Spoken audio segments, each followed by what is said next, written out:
제 점벌도 님이 정도는 혼음 점벌이가 되다 바그러던 전도 실물도 돈바 제잔라기 점사 저러 저기 점검서 저러 뒤지셔도 일라나 지금에 본조 자라서란데 공교 또반 보러 신지로 공교 또반 보러 신지로 공교 또반 보러 신지로 Profound and subtle Dharma is rarely encountered in eons. We can hear and follow it.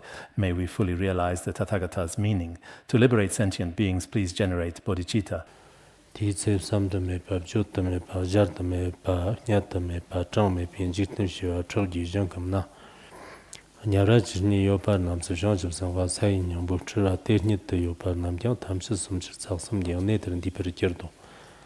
Tene tevjan shabizam chirtistole shok chene lobishan chipsangwa sai nyambo. Fchirar nam dang tele ki lamne jurur shibi semchin chang me par yap chang mambo te to rang rang gar pu dang me tok dam churze tok de tevjan shabalam chupam barbar shiso.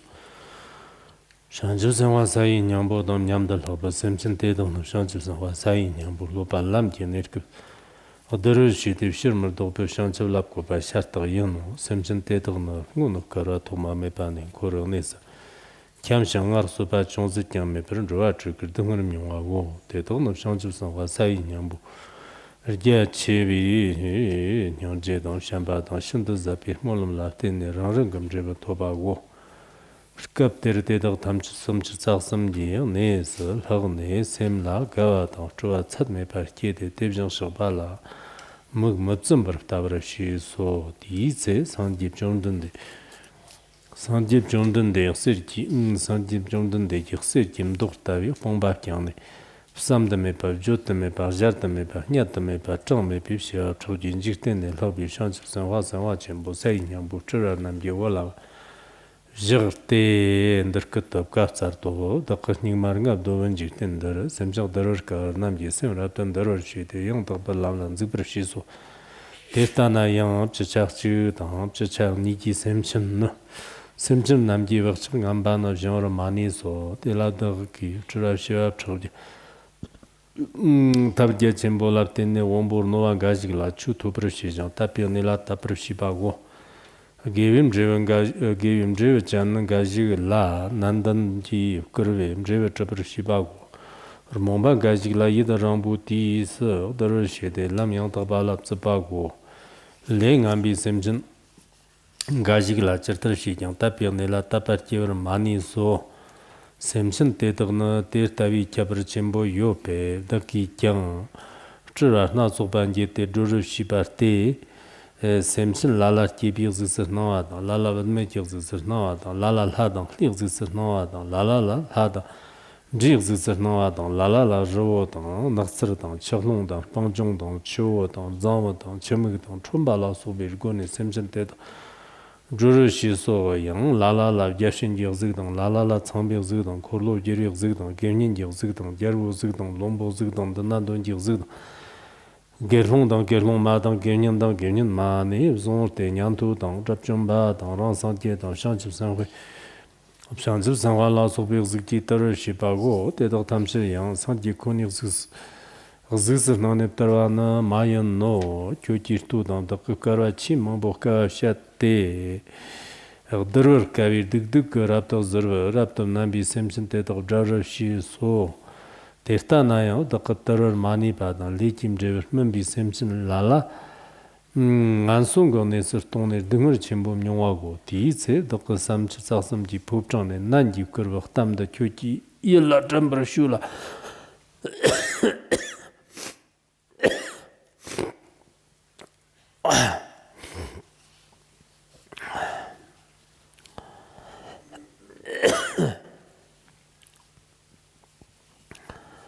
Amjë tinjirten dëne zonte.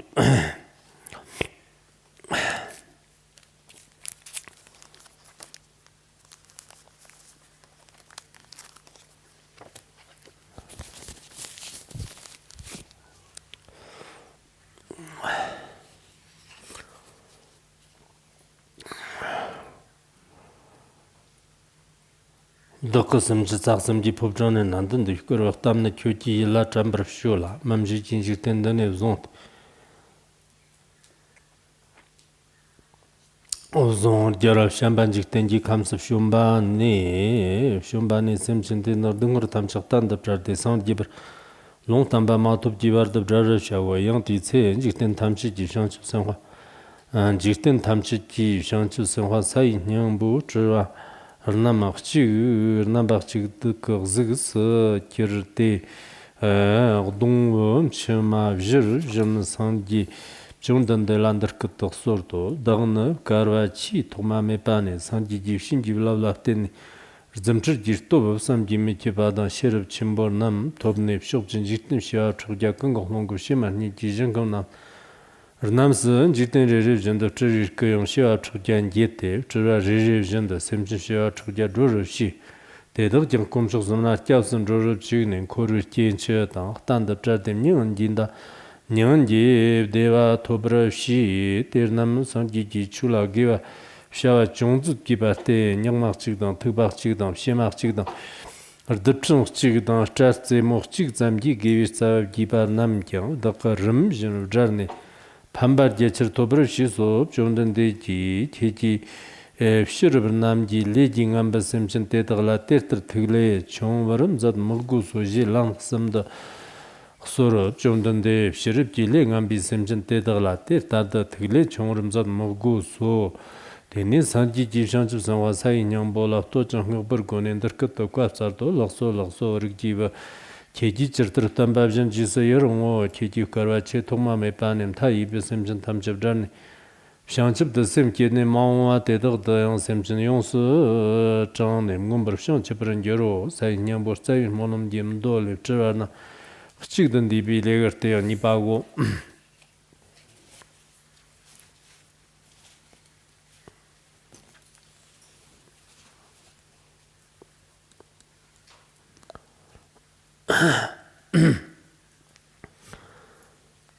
Next, we will discuss the Ksitigarbha Sutra. Today is Friday. There will be no classes tomorrow or the day after that. As for next week coming up, classes will basically be on Monday and Tuesday as scheduled. After that, there may also be some additional classes on Wednesday and Thursday, possibly. But as for the exact arrangements, we don't know yet for certain. Today, we will be discussing the sacred Ksitigarbha Sutra together here in detail. Let me briefly explain to everyone first right now here today. This sacred Ksitigarbha Sutra clearly describes the infinite merits of the great Ksitigarbha Bodhisattva with profound meaning and great detail thoroughly. Just as we talked about in the last class, there is also a scripture called the Collection of Successive Tripitaka.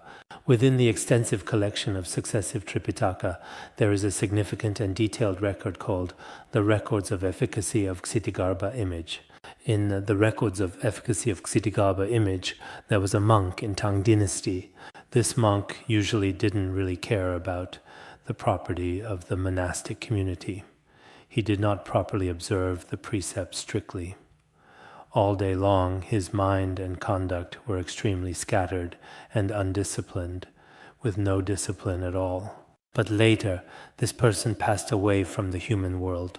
After he departed from this world then, for a period of about 3 whole days altogether, even after a period of time, some specific parts of his physical body still noticeably retained a lingering warmth within them. 3 whole days later, he miraculously came back to life. Then, with deep remorse, he wept and truly repented. When people specifically asked him the precise reason for this particular reaction, he said that after he had passed away, he then went to the grand gate of a city. In front of this ancient city gate, a venerable monk suddenly appeared. This monk directly asked him, "Tell me, who exactly are you?" He said he was indeed Ksitigarbha Bodhisattva. At that very moment, Ksitigarbha Bodhisattva said, "When you were living in the human world, you certainly made an image of me. Although you didn't even make any offerings, because you are the one who created this significant image. For this important reason, today I will teach you a valuable Dharma teaching. It would be truly beneficial if you could remember this teaching. If you are able to remember it clearly or recite it faithfully, then you will not fall into hell." At that time, the content of the verse was Avatamsaka Sutra. If one wishes to understand all Buddhas of the 3 times, one should contemplate in this way. All are created by the mind. There is such a verse. He clearly remembered this important verse and was indeed able to recite it accurately.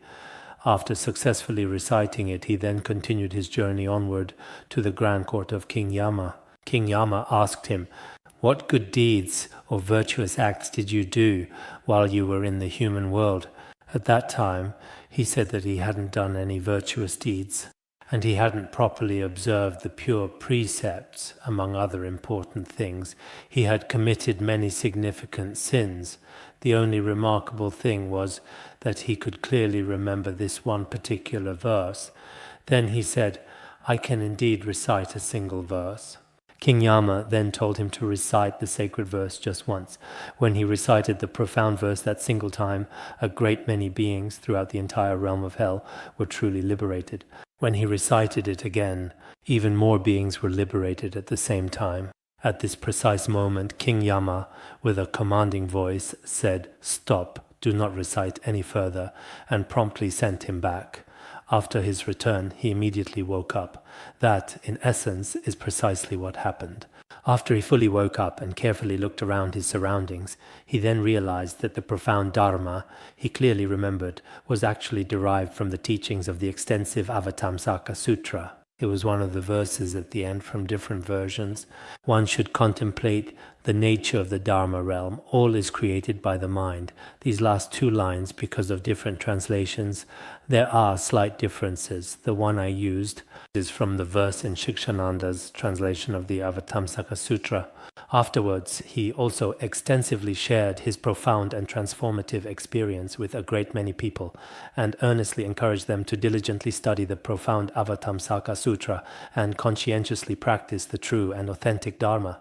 So from this point, we have already come to clearly understand that whether one is listening to the teachings of the Ksitigarbha Sutra, which guides sentient beings towards liberation and understanding, or making images of the Bodhisattva Ksitigarbha, or hearing the name of Ksitigarbha Bodhisattva, or printing the sacred Ksitigarbha Sutra, or even making beautiful images of Ksitigarbha, in all these meritorious cases, the resulting merit is truly extremely great. Here it also tells such an inspiring story.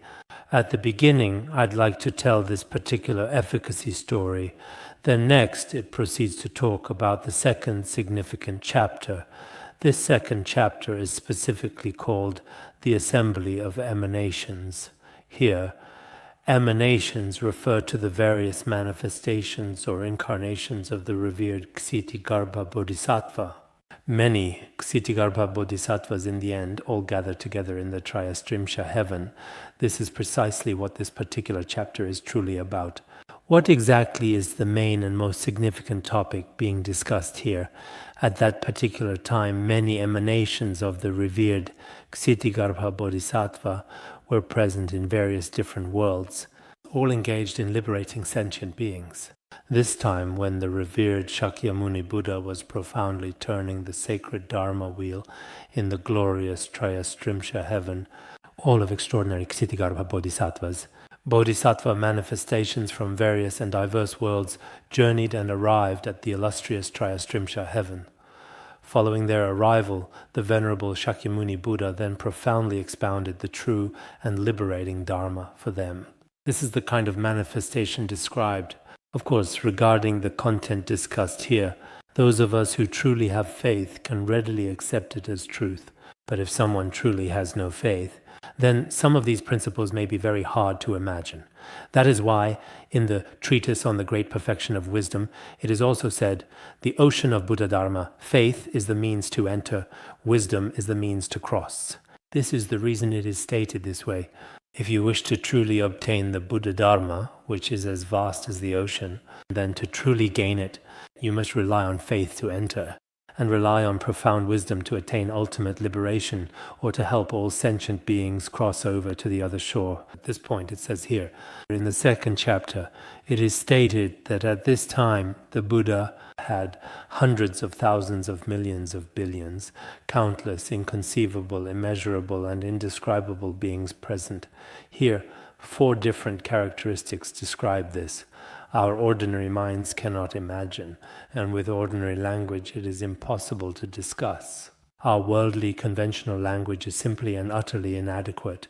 Within our worldly conventions it is truly impossible to accurately measure, and then, even using written words or other available means, it is still quite impossible to fully and completely express it in its entirety. Within countless asamkhya worlds, the meaning is that there are things that are inconceivable and inexpressible, and in these boundless, limitless asamkhya worlds.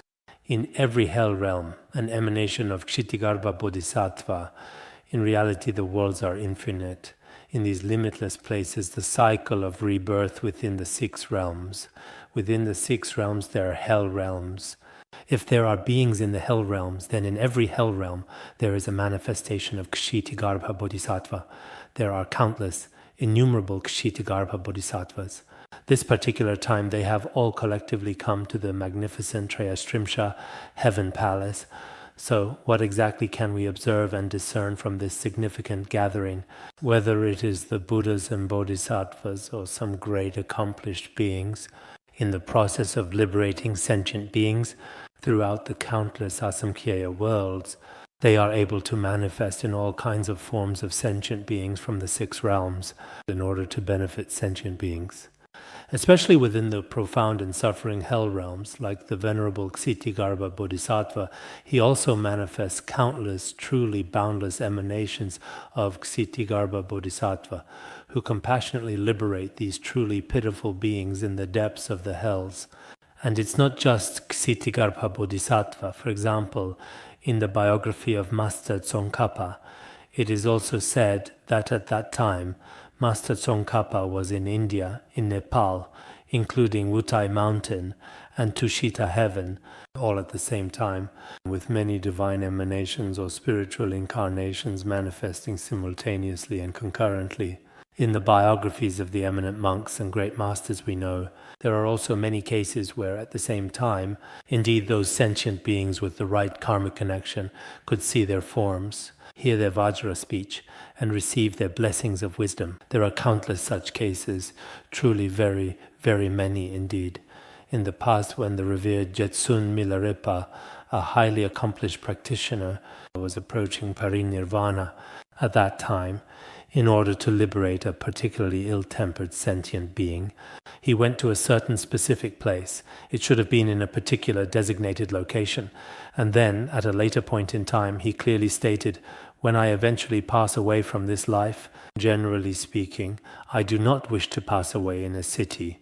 Because if I were to pass away in a city, it would be like a king dying in a commoner's house. I truly want to go to a quiet, peaceful place." When he was about to go to a quiet place, many disciples asked, "Should we perhaps carry you there in a palanquin?" Then he said, "All of my various appearances, whether it is the appearance of a temporary illness or the appearance of a bodily physical death, these are all just appearances indeed. I can quite easily go there by myself." At that particular time, when Milarepa went, a group of his disciples also went accompanying him along. When they arrived at the place he wanted to go to, when they arrived at the place called Chua, or something like that, some disciples saw that Milarepa had already arrived there ahead of time. Some devoted disciples saw the revered Milarepa on the road, deeply meditating in a certain tranquil place, perhaps within a secluded cave. Others observed him diligently teaching the profound Dharma in a specific location, and still others witnessed him beginning to graciously accept offerings in someone's welcoming home. Later, everyone had different accounts, and there was no shared perception or common understanding among them. Afterwards, the revered Venerable Milarepa then said, "It is simply that you completely lack genuine faith. What appears before you is merely a profound manifestation. I intentionally just manifest right in front of you, that's all." So, when it comes to truly great enlightened masters and profoundly accomplished spiritual beings, as they peacefully approach their ultimate parinirvana, the final liberation from all suffering and rebirth, various different signs and auspicious omens, indicating profound spiritual significance, may appear. Especially when the revered Master Milarepa passed into parinirvana, his ultimate liberation from the cycle of rebirth, there was also a rather special case, a being with particularly heavy negative karma. Some biographies say that at that time, when Milarepa went, he originally intended to liberate this being, but was not successful. The biographies are not especially clear about this matter. So the karma of sentient beings can truly be said to be inconceivable. Now here it is said that Ksitigarbha Bodhisattva, all of his emanations in the hell realms, came together in the Trayastrimsha heaven.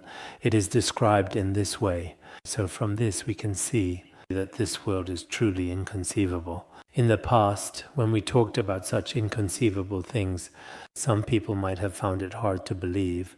How could that be? Because at that time, whether it was the heliocentric theory or the geocentric theory, in earlier times, people's understanding of the world was certainly not as clear or comprehensive as it is for us today in the advanced 21st century. Nowadays, whether we meticulously use powerful astronomical telescopes to observe distant celestial bodies or carefully infer from various other sophisticated astronomical perspectives, it is indeed truly the case that in our vast and expansive world there are countless, boundless and infinite worlds. Sometimes whether we're looking on a computer or seeing it vividly in photographs stretching across the entire vast sky, there are densely packed, truly countless, shimmering celestial bodies, bright spots much like glowing stars. But these bright spots, in fact, are just many celestial worlds that emit their own light, much like planets that possess their own illumination. As for those without light, just like our own Earth where humans live now, there are even more, countless and boundless.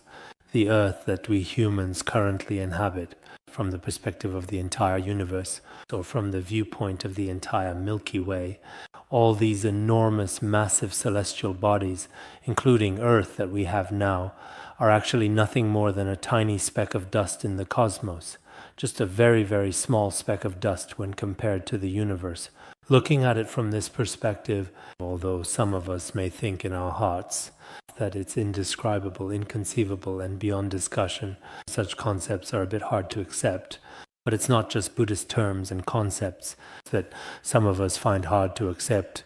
Even many fundamental concepts or captivating photographs in astronomy or its very own theories, for those of us who are not professionals and who have never studied this field, we can also say that the concept of this world is truly inconceivable, indescribable, immeasurable, and unspeakable. This principle, even for people today, is indeed the case. In a certain particular sense, this is especially clear and evident when we examine it. So in Buddhism, throughout its history, over 2,500 years ago regarding this world, there was already a kind of macroscopic understanding. As for this understanding, in our current era of technology, which can be considered quite advanced, when we look back now, we can clearly realize that Buddhist cosmology was not as narrow, limited, or restrictive as some religions or scholars of that particular time truly believed. It was not that narrow or restricted, not at all. Many of the profound ideas from that ancient time can be found within Buddhism, where we can truly appreciate their immense profundity and expansive vastness. I think this point should be clear and understandable to everyone present.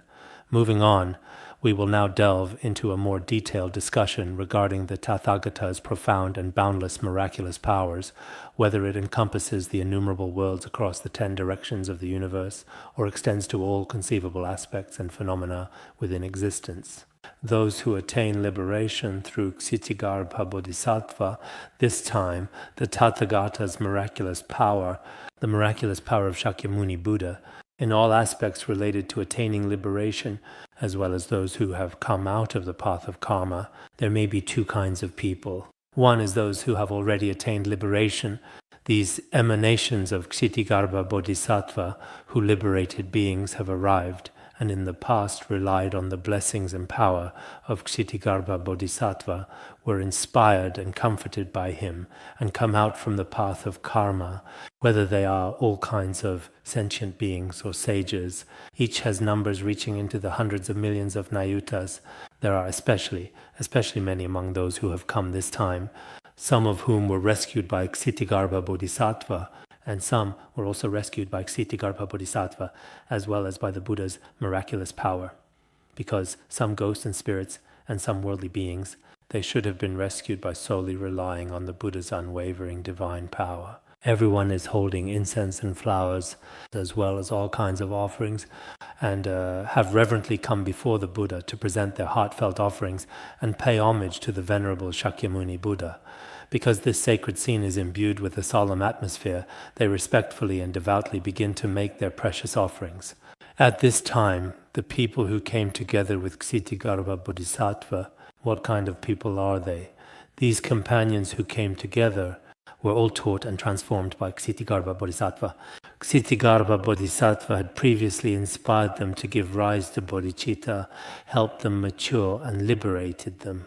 They have already generated the mind of never turning back, the unsurpassed, complete, perfect enlightenment, Anuttara Samyak Sambodhi. They have aroused the Bodhi mind. So, who are these people? They are all beings Ksitigarbha Bodhisattva encouraged to bodhicitta. These sentient beings, since countless eons ago, originally wandered through birth and death, suffering in the 6 realms. They kept revolving in the cycle of birth and death within the 6 realms of samsara, enduring endless, immeasurable, and profound suffering without even a single moment's respite. What were these people like originally? Originally, they were immersed in the cycle of samsara, constantly, at every single moment, experiencing extremely intense and powerful suffering as sentient beings throughout existence.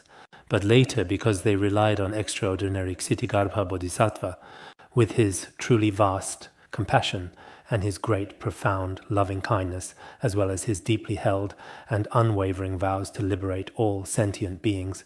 For this significant reason, later on, each and every one of them attained different, distinct levels of spiritual realization. Some of these are the same as what we discussed the day before yesterday. We will talk about them later. The fruits of Shravakas or Pratyeka Buddhas, the stages of attainment for Bodhisattvas and Buddhas. Though some may not have attained fruition, from a worldly perspective, they have gained some miraculous powers and meditative concentration. In this way, they have each attained their respective realizations. Yesterday, when we discussed earlier, we mentioned that all sentient beings in the form realm, formless realm, and desire realm are included. Quite a number among them, though not necessarily all of them. Some came because they heard the name of Shakyamuni Buddha, while others, indeed the vast majority of them, should be attributed to the profound and boundless power of Ksitigarbha Bodhisattva's sacred vows, who, through his immense and unwavering compassion and his benevolent and steadfast guidance, meticulously brought each and every one of them to this celestial realm, after they had successfully arrived and settled within the glorious and resplendent Trayastrimsha heaven. Their hearts were truly filled with great enthusiasm and profound joy. Everyone gazed intently upon the Tathagata, unwilling to look away even for a single moment, their eyes never ceasing to rest upon him, always with utmost respect and a joyful heart, gazing intently at the venerable and sacred face of the Tathagata. It was not at all easy for them to come all the way here, to this very sacred place, to reach the Trayastrimsha heaven, and after arriving, the majestic appearance of the Buddha was also extremely rare and precious. Therefore, after they had arrived, they kept their eyes intently fixed upon the dignified and majestic form of the Tathagata at this very moment.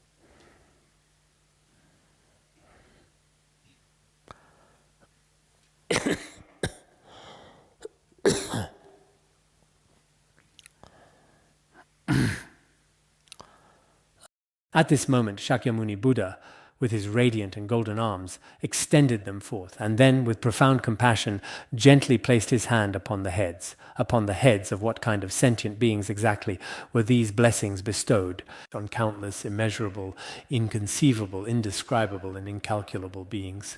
Within limitless asamkhyeya worlds, he placed his hand on the crowns of the emanated forms of Ksitigarbha Bodhisattva Mahasattva on their heads.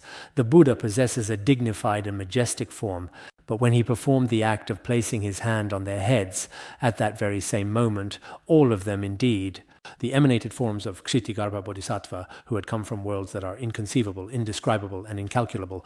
The emanated forms of Ksitigarbha Bodhisattva, at that very same moment, he indeed gently placed his hand upon the crowns of all of them. So, generally speaking, in much earlier historical times, for example, whether it was with our respected and wise teachers or truly great and influential masters, the so-called placing the hand on the crown or empowerment, some people have had different interpretations of this. But in fact, the act of actually placing the hand on the crown, the head, is mentioned in many of the Buddha's sutras, including the Lotus Sutra and the Vimalakirti Sutra, which we have discussed as well. Therefore, for truly accomplished and profoundly spiritual masters, whether it is the spiritual blessings or the extraordinary siddhis that reside within their continuous spiritual lineage and being, these can also be powerfully and effectively transmitted through the sacred act of physically placing the hand upon the crown, allowing devoted disciples with a deep and auspicious karmic connection to readily and fully receive these invaluable spiritual gifts and attainments. So, as for the Buddha, he placed his hand on the crowns of the emanated forms of Ksitigarbha Bodhisattva. For a devoted disciple with unwavering faith, receiving the sacred placing of the hand upon the crown is perhaps the most profound and effective way to truly receive divine blessings. Experiencing these blessings in the revered presence of the spiritual teacher. Personally, when my own cherished teacher was still alive and with us, I would often receive the teacher's blessing through the placing of the hand on my crown. After my beloved teacher sadly passed away, in my dreams, whenever I vividly saw my dear teacher, the first thing that would often happen in the dream was the placing of the hand on my crown. So in my diary, I have often written down some of these dreams. Sometimes when I look back at them, I realize that I have received the placing of the hand on my crown in dreams quite frequently. Therefore, for those with genuine faith, the placing of the hand upon the crown should truly be a meaningful way to receive siddhi, a profound form of divine blessing. But for those individuals who truly lack faith or who hold wrong views, even if the hand is placed on the crown repeatedly, it might not have meaning for them. On the contrary, it could even harm their own spiritual mind stream, so it may be meaningless for them. At that particular time, Shakyamuni Buddha, the Enlightened One, was placing his hand on the crown of the emanations of Ksitigarbha Bodhisattva, and at the same time Shakyamuni Buddha said this. The Buddha spoke about his own experience. He said, in this degenerate age of the 5 impurities, Shakyamuni Buddha, as we mentioned, he made 500 great vows and took responsibility for beings in this degenerate world of the 5 impurities. Beings who are extremely stubborn and difficult to tame. He diligently taught and guided such incredibly stubborn and hard to transform beings, actively helping them to effectively subdue their own unruly minds, thereby enabling all sentient beings to truly discipline their inner minds, and then abandon their wrong views and misconceptions, returning to the right path gradually. Shakyamuni Buddha said himself, I began to guide and transform the sentient beings of this very particular impure world with great compassion and various skillful means throughout many lifetimes. But during this process of transformation, 1 or 2 out of every 10 still clung to their bad habits. When I was teaching and transforming them, about 1 or 2 people out of every 10 individuals, their deeply ingrained habitual tendencies were very hard to fundamentally change. These persistent bad habits were truly difficult to overcome. This is precisely what the Buddha wisely said. Generally speaking, this is indeed the undeniable case for us as well. If we do not help sentient beings, what might happen to them? If you don't care about them at all, no matter what happens to them in life, you might not know or care what happens to them in the end whatsoever or how they suffer. It has nothing to do with me. As long as it doesn't affect my life, that's enough. But if you truly try to help and liberate sentient beings, for example, out of 10 people, maybe 1 or 2, out of 100 people, that's about 10 to 20, which is a significant portion of the population, and out of 1,000 people, maybe 1 or 200, that's precisely how it is, 1/10 or perhaps even 2/10. So, even during the time when Shakyamuni Buddha was present in the world, he also made a comprehensive and insightful general analysis of all sentient beings. The Buddha then said to the Venerable Ksitigarbha Bodhisattva, the sentient beings in this degenerate world are very difficult to liberate. Indeed, in the challenging process of liberating them, many great and venerable monks and accomplished masters, some of whom were truly remarkable and exceptionally influential in the past, have faced immense challenges, have, during the intricate process of liberating all sentient beings, because the formidable power of malevolent demons is extraordinarily strong, and the immense strength of the demon king is exceedingly great, And as a direct consequence, just like the revered and great master Langri Repa in the past, he said, in the process of liberating sentient beings, indeed, except for those individuals who truly break their solemn vows, absolutely no one has ever surpassed me. But as for those who break their vows, I am unable to liberate them. Later it seems that he manifested parinirvana, which is the ultimate state of liberation, in a very short period of time. So what exactly did the Buddha, the enlightened one, say here? Among any group of 10 individuals, there are always at least one or two whose habitual tendencies are extremely difficult to change. Therefore, generally speaking, whether it is a Dharma teacher, a Kempo, or a Kenmo, as ordinary people, if you don't guide sentient beings, you won't realize this. But if you do guide sentient beings, then among them there will be a very small number of individuals who in the end either cannot be truly liberated or cannot be fully liberated, or if they can be, it is extremely, extremely difficult. If this is the case even in front of the Buddha, then for us, especially in this degenerate age, at the time of Shakyamuni Buddha, the average human lifespan was approximately 100 years, which was indeed still considered to be a very little before the decline of the fortunate eon. Now, as we approach the era of the Buddha's semblance Dharma, we are getting closer and closer to it. At this time, perhaps when the Buddha was in the world in terms of liberating beings, if it was indeed only 1 or 2 out of 10, then, at this very moment, could it conceivably become 3 or even 4 out of a possible 10? Is it truly possible for it to be like that? Moreover, the Buddha, with his profound and immeasurable accumulation of magnificent merit and virtue, and possessing such truly all-encompassing, boundless and perfect wisdom, his skillful means in liberating sentient beings were also inconceivable. So if even in his presence it was only 1 or 2 out of 10, then for us ordinary beings, when we give rise to bodhicitta, indeed, after a certain point, it really becomes impossible to continue. We just can't hold on anymore. And we might just experience something like this.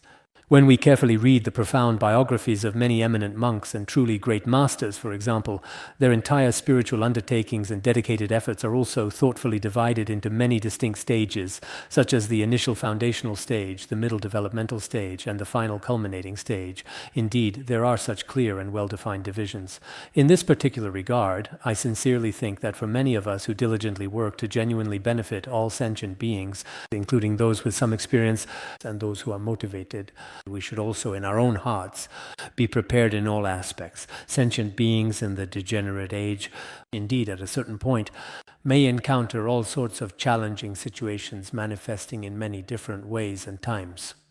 When these situations arise, whether it is occasionally failing to benefit sentient beings or in one's daily own meditation practice, we should certainly be prepared in every possible respect. Here as well, this happens to about 1 or 2 out of 10. For a very select few individuals, it is truly and especially difficult indeed.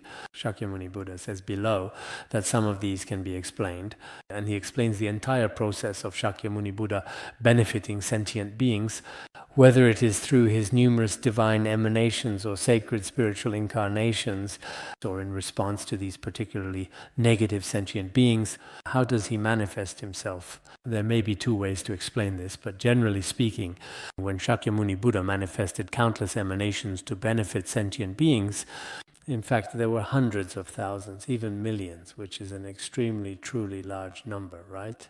The Buddha also skillfully and effectively used various expedient means to benefit all sentient beings. So, a natural question arises, how precisely did he accomplish this? For those individuals with sharp faculties, after hearing the profound Dharma, they could immediately and readily accept it. Among the diverse groups he guided, some with sharp faculties would immediately understand after listening, and once they understood, they instantly eliminate afflictions within mind streams and accept teachings right away. Some attained results immediately, gaining virtuous outcomes because causes and conditions sentient beings were extremely exceptional. A slight encounter was enough, like a ripe melon falling from its stem. For such people, the Buddha at that time, through encouragement and exhortation, they would immediately attain realization. There were also some individuals who were quite dull, possessing very inferior faculties, and indeed foolish. For these, it took a long time to transform them before they would return to the right path. It required a great deal of time and was extremely laborious. Then, little by little, they were guided to abandon wrong views and return to the correct path. There were such cases as well. There were also some whose negative karma was heavy, whose karmic forces were deep and severe. Even in the presence of Shakyamuni Buddha, in the end, there was nothing that could be done for them, whether in the treatise on the great perfection of wisdom or in the Vinaya Sutra. We often see certain sentient beings who have no karmic connection with the Buddha. They simply have no affinity with the Buddha. For other Buddhists, it would be even more difficult, wouldn't it? Because the Buddha is so fully endowed with all virtues. So beings are divided into 4 types. There is also a type whose negative karma is extremely, extremely heavy, and they do not give rise to any reverence. They might occasionally develop a bit of faith, but very quickly their afflictions and wrong views will obscure it. In fact, sentient beings with extremely deep afflictions are sometimes truly pitiable or troublesome.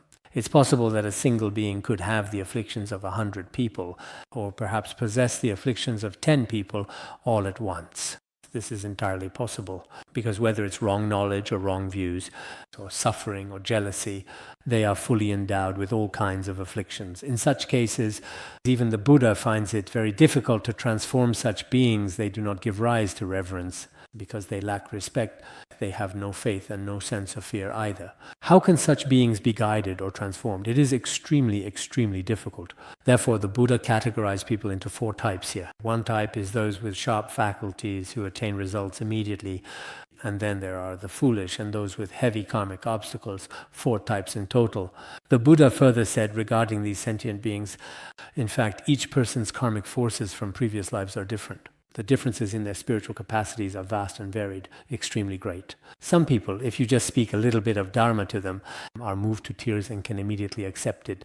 They then truly give rise to right view. For others, no matter how many years or even eons you speak to them, their situation only gets worse and worse. Some, if you speak to them gradually and patiently, can slowly return to the right path. The Buddha uses various manifestations and methods to liberate them. So what forms do these manifestations for liberation take?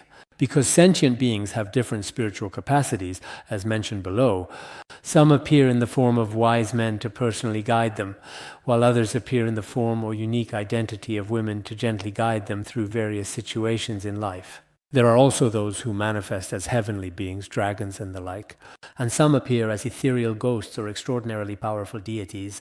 In Han region, ghosts usually refer to hungry ghosts and similar beings. As for deities, it refers to certain immortals, like the immortals described in Taoism. These are all figures that people tend to revere. Such ghostly or divine forms could very well be manifestations of the Buddha. There are also those that appear as the various emanations we often talk about, such as mountains and forests, rivers and plains, ponds, springs, wells, and so on. These all serve to truly benefit sentient beings.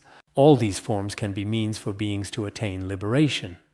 These manifestations of the Buddha described in the Great Chariot Commentary on Resting the Mind in the Great Perfection, where many kinds of manifestations are discussed, even things like roads or lamps, or even so-called thresholds, these could all very well be manifestations of the Buddha, just as it is also stated in the Avatamsaka Sutra, the Tathagata's profound realm is as vast as space itself. If we speak of the Tathagata's most profound state, it can be equated with the expanse of space. In order to truly accord with all sentient beings, he pervades all worlds. Because the Buddha acts in accordance with sentient beings, he completely, or rather in every way, indeed enters into the world.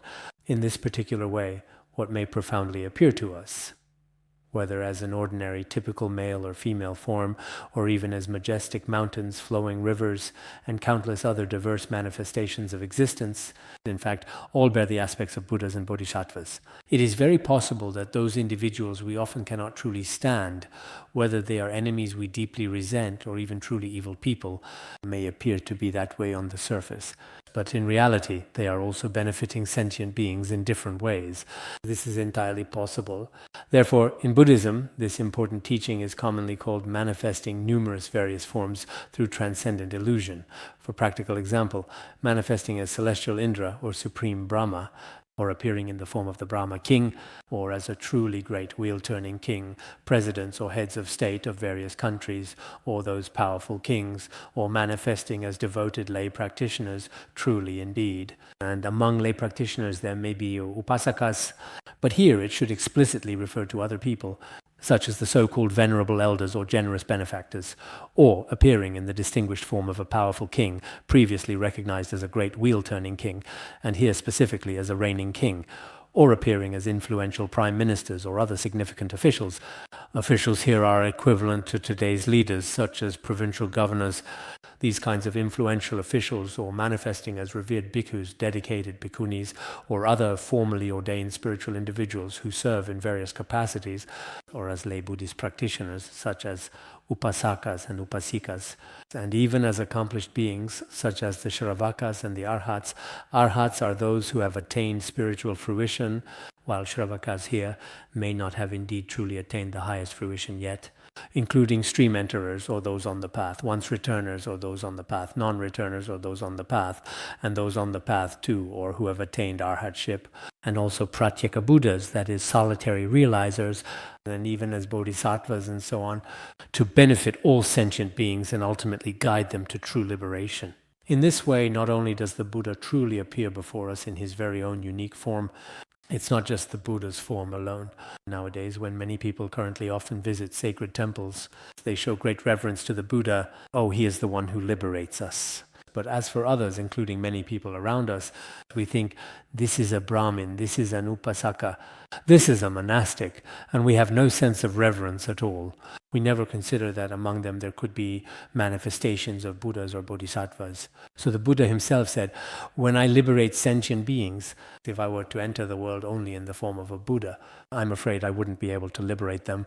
Therefore, I may also take on a human form to liberate sentient beings. For example, in Chinese Han Buddhism, figures like Hanshan and Shide, they are actually considered to be profound and sacred manifestations of the revered Bodhisattvas Manjushri and Samantabhadra. Additionally, there are also several highly respected and influential monks, such as the Venerable Master Chingding, who are said by some to be manifestations of Ksitigarbha Bodhisattva. Some of these claims may have just been casually passed down by disciples, but some of them truly are Buddhas and Bodhisattvas manifesting in the forms of various great masters. Of course, these are perhaps the more widely recognized great masters in the world. Like in Tibetan area, it is said that Trisong Detsen is the emanation of Manjushri Bodhisattva, Songtsen Gampo is the manifestation of Avalokiteshvara Bodhisattva, and Latotori is Samantabhadra Bodhisattva. There are various opinions about whose manifestation they are. So, some of these are indeed quite commonly recognized by many people, and some truly do possess their own distinct and unique characteristics. In the past, when His Holiness Jigme Phuntsok was still alive, I always thought, perhaps without much substantial reason, but I always truly wanted to believe it. No matter which reincarnation is mentioned in his prophecies, I believe that the precious Guru is none other than Manjushri Bodhisattva himself. This is my firm conviction, regardless of whether other people acknowledge it or not. Whenever I pray, I always feel a deep connection. I also regard the Guru as being inseparable from Manjushri Bodhisattva.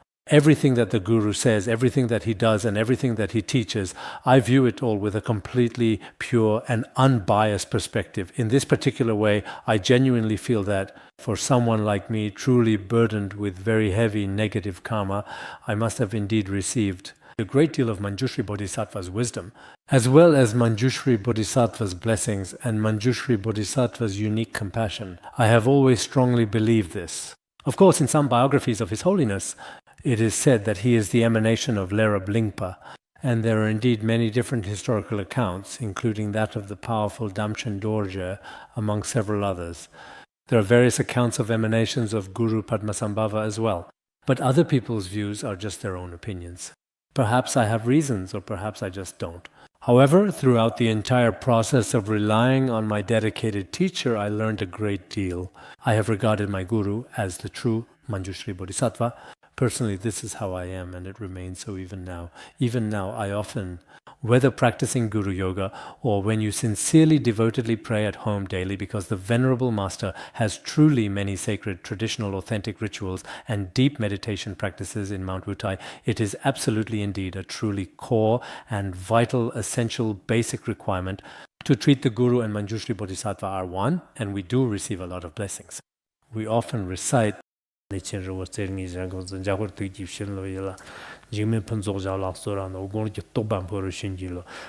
Holiness's prayer, it is said that one receives the blessings of Manjushri Bodhisattva at Mount Wutai, entering the heart. That's all it says. But in fact, I personally believe they are inseparable and not different. Whether the Guru is alive or not, there is no difference. If the Guru and Manjushri Bodhisattva are truly one and the same, then one will undoubtedly receive his profound and abundant blessings. For example, speaking personally, although His Holiness also very strongly encourages reciting the sacred name of Ksitigarbha Bodhisattva, and also encourages reciting the name of Avalokiteshvara Bodhisattva, and also encourages reciting the names of others, including the name of the Bodhisattva who removes obstacles. There are such practices. But for me to regard the form of Ksitigarbha Bodhisattva as inseparable, perhaps this is just my own conceptual discrimination. It seems that visualizing this is a bit difficult for me. But visualizing the sacred form of Manjushri Bodhisattva together is quite easy to do. Perhaps this is just my own conceptual discrimination, or just something I've experienced in my own practice. You could say it's a personal insight. So I think when it comes to liberating sentient beings, it doesn't always have to be through Buddhas alone. Sometimes it's bodhisattvas, sometimes it's even those sentient beings whom we might not recognize at all. The sentient beings who are truly all around us are indeed all profound manifestations of Buddhas and bodhisattvas. The above discussion was specifically about Shakyamuni Buddha.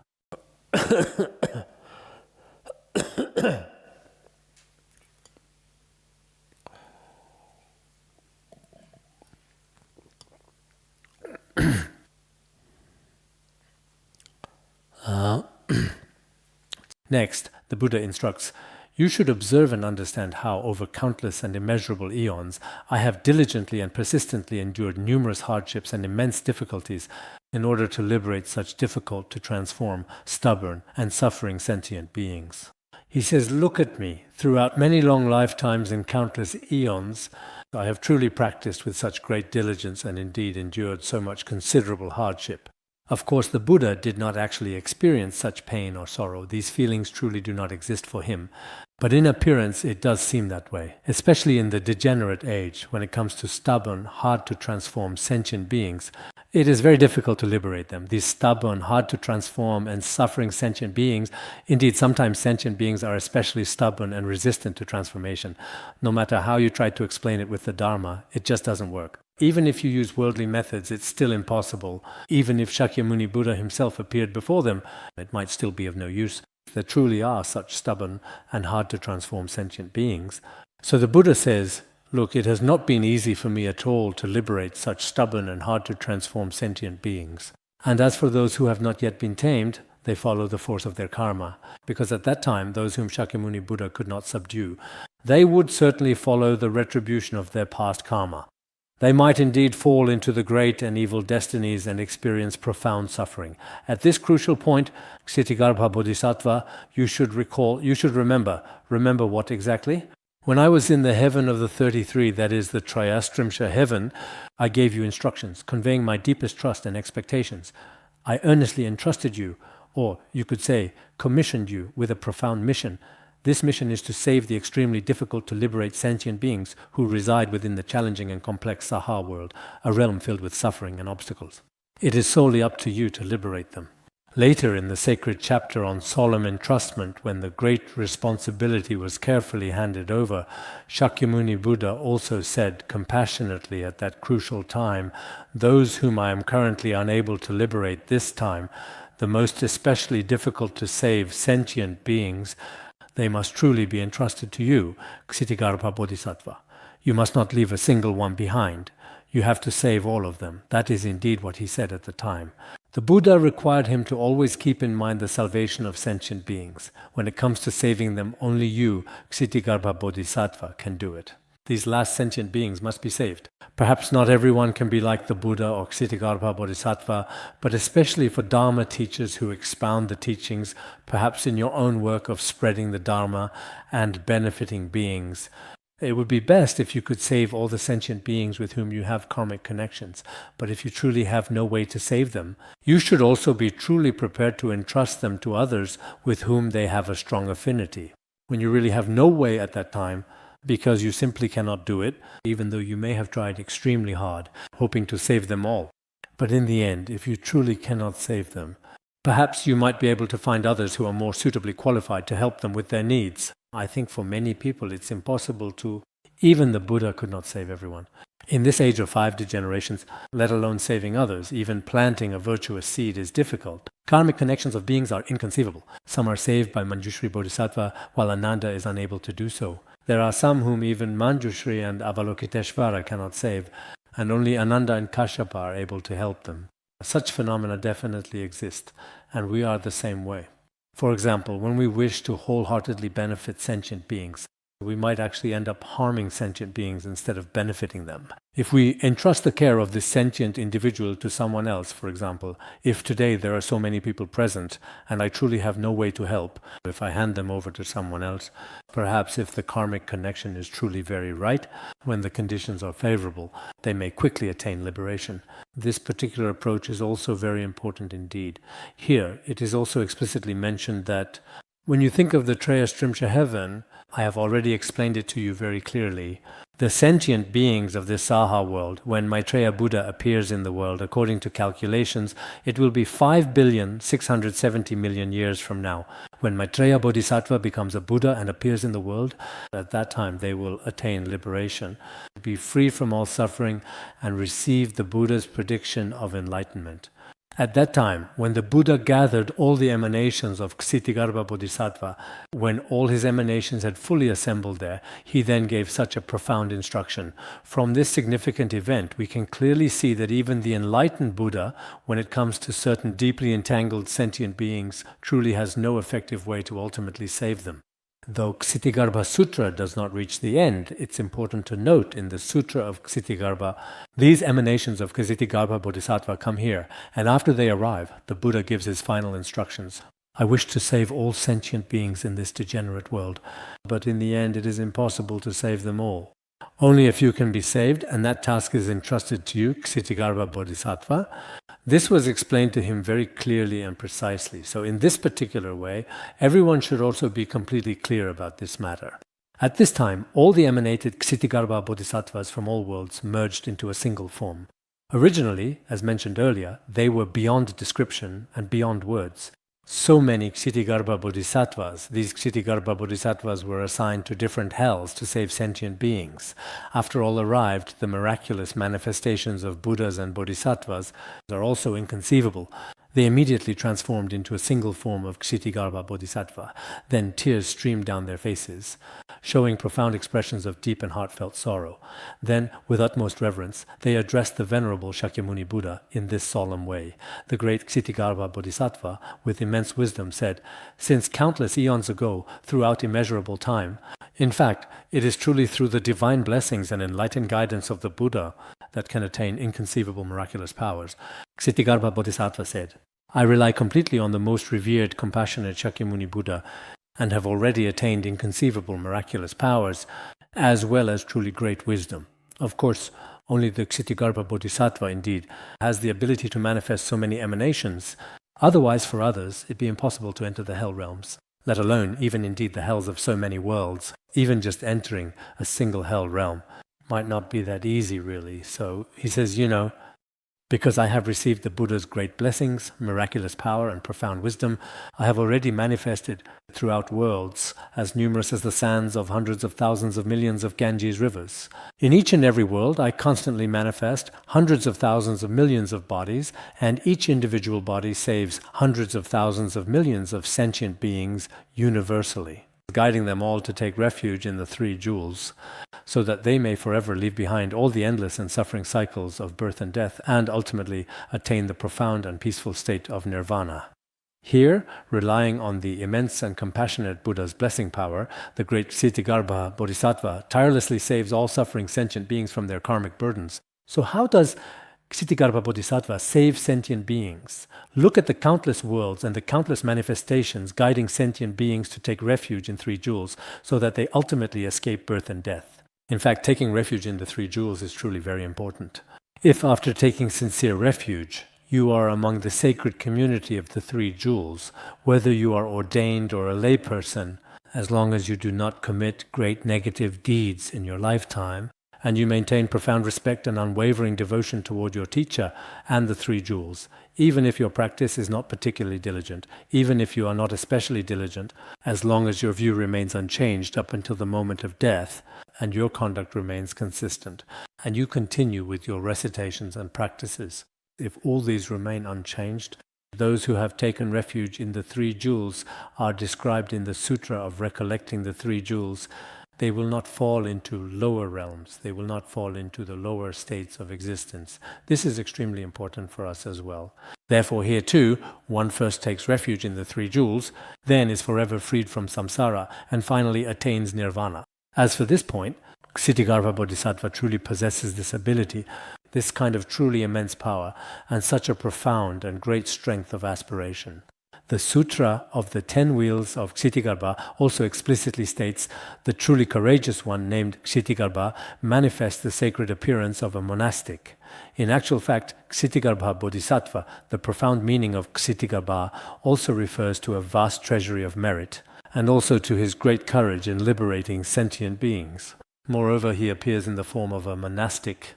According to the Sutra of the 10 Wheels of Ksitigarbha, the main form of Ksitigarbha Bodhisattva is monastic. Then, among the many revered forms of the 8 great Bodhisattvas, who are central figures in Tibetan Buddhism, it should perfectly correspond to the complete form of the Sambhogakaya. The statue in front of me is also a Ksitigarbha statue, but there are 2 types of Ksitigarbha statues. One type holds a treasure vase and precious jewels in his hands, a wish-fulfilling jewel and a treasure vase. The treasure vase is here, and in his hand he holds the wish-fulfilling jewel. This one was made by Mipham Rinpoche, and is from the 8 auspicious verses that are recited. The distinguishing features of the 8 great Bodhisattvas should be like this. Also, Mipham Rinpoche composed another sadhana for Ksitigarbha Bodhisattva. It seems to be the same as this one. In one hand, a magnificent wish-fulfilling jewel is prominently held, and in the other hand, a delicate leaf or a beautiful flower is gently grasped. What exactly is being carefully held here in this image? It truly appears to be a leaf, doesn't it? If you really want to practice, if it is Ksitigarbha Bodhisattva, as described in the Tibetan Buddhism, with this kind of appearance, holding a wish-fulfilling jewel or a precious treasure vase, it is also fine to visualize in this way. Or as also further described in Chinese Han Buddhism, with the monastic appearance holding a staff, that is also acceptable. I have seen in many records of Ksitigarbha Bodhisattva's miraculous responses in Han area, they all follow what is described in the 10 Wheels Sutra of Ksitigarbha, with this kind of a monastic appearance. I have seen in many historical records of miraculous responses in Han area, they all describe the monastic appearance. But in Tibetan area, whether it is in Tankas of the 8 great Bodhisattvas or in statues, there are also such forms.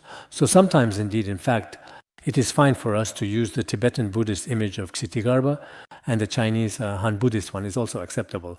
Of course, whichever Bodhisattva you have faith in, actually this Bodhisattva sometimes wears this kind of attire and sometimes takes on such postures.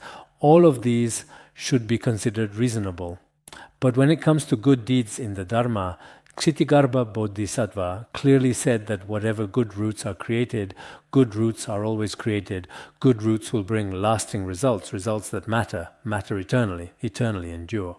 Next, it is explained that as long as within the Dharma of Shakyamuni Buddha, if you do even the smallest good deed, whether it is as small as a single strand of hair or a single drop of water, a single grain of sand or a speck of dust, no matter how tiny, even as small as a hair's breadth, even the tiniest bit, if you perform such good deeds, then Ksitigarbha Bodhisattva says, relying on my blessing power, I will gradually and continually liberate these sentient beings, enabling them to attain the greatest temporary and ultimate benefit.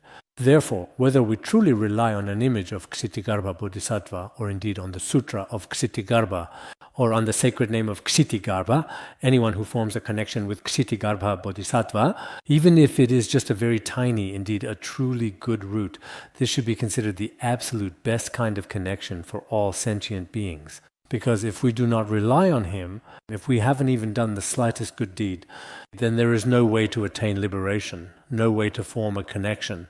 For example, as long as we just really have even a tiny bit of good roots, there is indeed hope. There is certainly a clear way forward. So in the recent past, it was said, do not refrain from doing good just because it is small. Do not do evil just because it is minor. This is also what the ancients taught. Do not think that just because a good deed is small, you shouldn't do it. Don't ever think, what difference does it make if I recite a sacred name today? Or if I prostrate just once today or offer a lamp? What does that really matter? You shouldn't think this way. Even if we recite the name of Ksitigarbha Bodhisattva 7 times, it brings great transformation and benefit to the whole world, to our personal afflictions and so on. There are tremendous changes and benefits. Let's all recite together. Shangchu Senhua Senhua Jimbo Sai Nyambo La Xiang Chanlum Chodur Gyasum Je. Shangchu Senhua Senhua Jimbo Sai Nyambo La Xiang Chanlum Chodur Gyasum. Shangchu Senhua Senhua Jimbo Sai Nyambo La Xiang Chanlum Chodur Gyasum. Shangchu Senhua Senhua Jimbo Sai Nyambo La Xiang Chanlum Chodur Gyasum. Shangchu Senhua Senhua Jimbo Sai Nyambo La Xiang Chanlum Chodur Gyasum. Shangchu Senhua Senhua Jimbo Sai Nyambo La Xiang Chanlum Chodur Gyasum.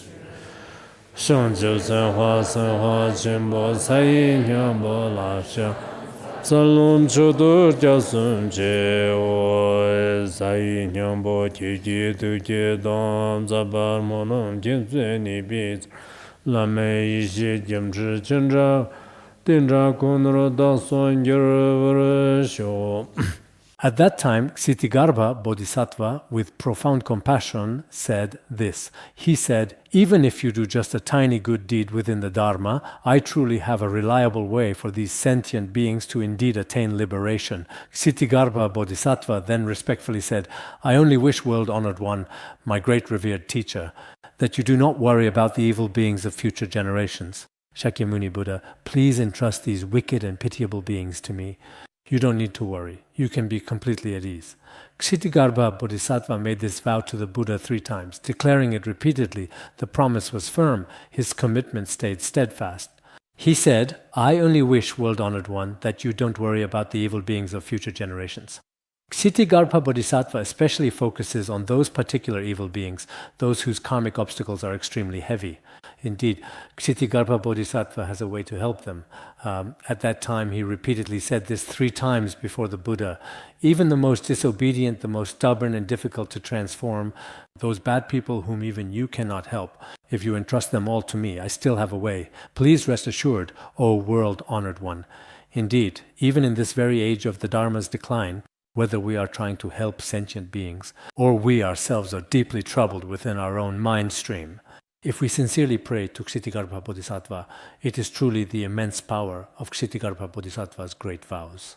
His promise made before the world-honored one that the negative karma and conditions of sentient beings in this degenerate world are actually very well matched to Ksitigarbha Bodhisattva's compassionate activity. With all kinds of causes and conditions, he truly has many skillful means.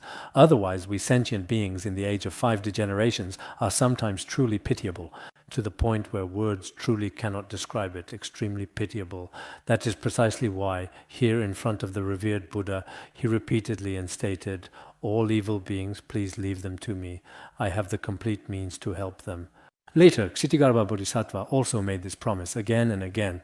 And finally, before the Buddha manifested parinirvana, he said, all sentient beings of this degenerate world were entrusted to you. This was what was said at the time. So, we sentient beings in this impure world, if we look at current situation from outside, whether it's elements of earth, water, fire, wind, or wars, famines, compared to the past, indeed, not to mention the historically significant Tang dynasty, a period when Buddhism was profoundly at its flourishing peak, and now for a considerable and extended period of time, probably for the past 30 or 40 years, all kinds of natural and man-made disasters in the external world have also become extremely severe. The various underlying causes and conditions in between, including Buddhist temples and statues, as well as the successive passing of many eminent monks and revered great masters, all sorts of disheartening and unfortunate bad news continue to keep coming one after another, creating a pervasive sense of unease and difficulty within all of us, among all sentient beings.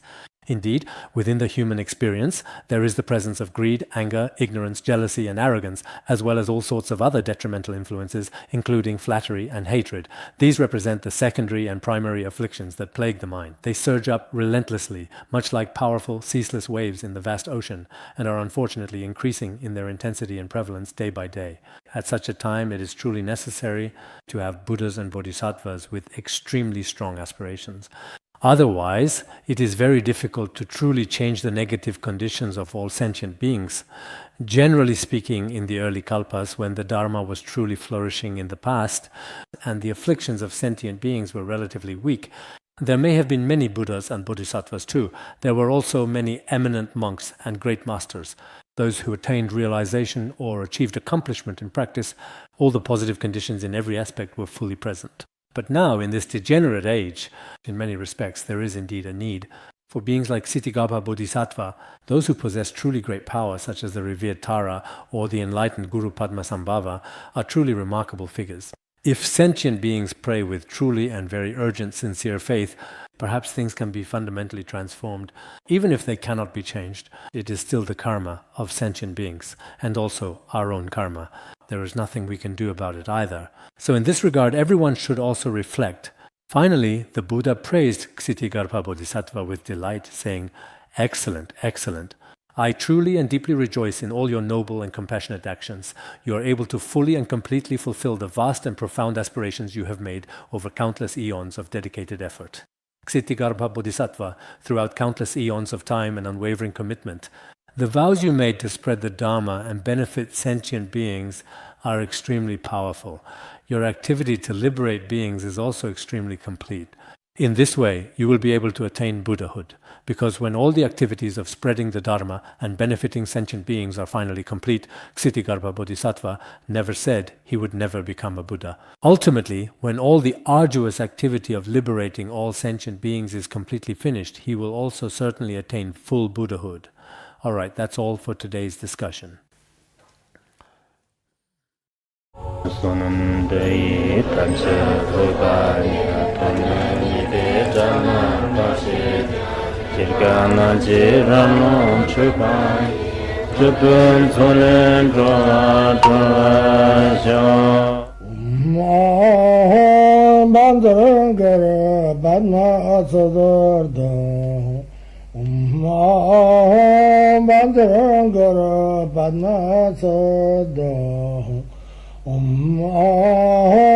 Bandara Bandara